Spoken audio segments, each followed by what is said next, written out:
Bismillah, alhamdulillah, vassalatu vassalamu ala rasulillah. Masjidga kirganda 2 rakat masjid haqi o'qishlik namozi bormi debdilar. Albatta bu namoz sunnat.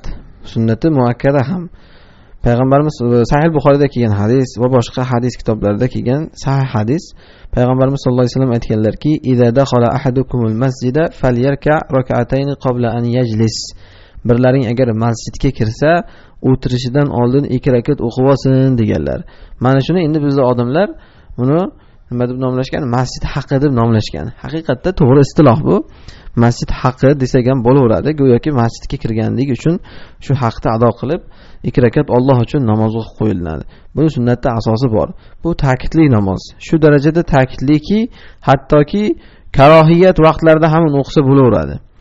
Quyosh chiqayotgan paytmi, u bomdoddan keyinmi, bomdoddan oldinmi, asrdan keyinmi, peshindan oldin quyosh tik turgan paytimi, hamma vaqt o'qisa bo'laveradi.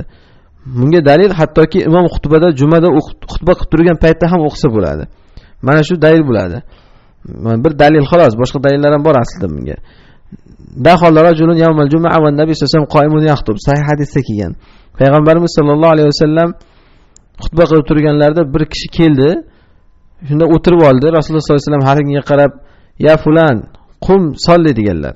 "Voy falonchi, tur 2 rakat namoz o'qi" deganlar. Xutba qilyaptilar hozir. Xutbani to'xtatib, harigi odamga "Tur 2 rakat namoz o'qi" deganlar. Mana bu dalolat qiladiki, bu shunday ta'kidli namoz, hattoki imom xutba qilayotgan paytda ham o'qishlik joiz sunnat bo'lyapti. Ma'lumki, imom xutba qilayotgan paytda Rasululloh sollallohu alayhi vasallam aytganlarki, "Idza qala ar-rajul yawmal jum'ati wal imamu yaxtub uskut ya fulan faqat laghaw." Aw kama qol. Agar bir kishi imom xutba qilayotgan paytda jumaga, "Voy paloncha, jim tur" desa, undagi odamga qarab, lag'u qilibdi deganlar.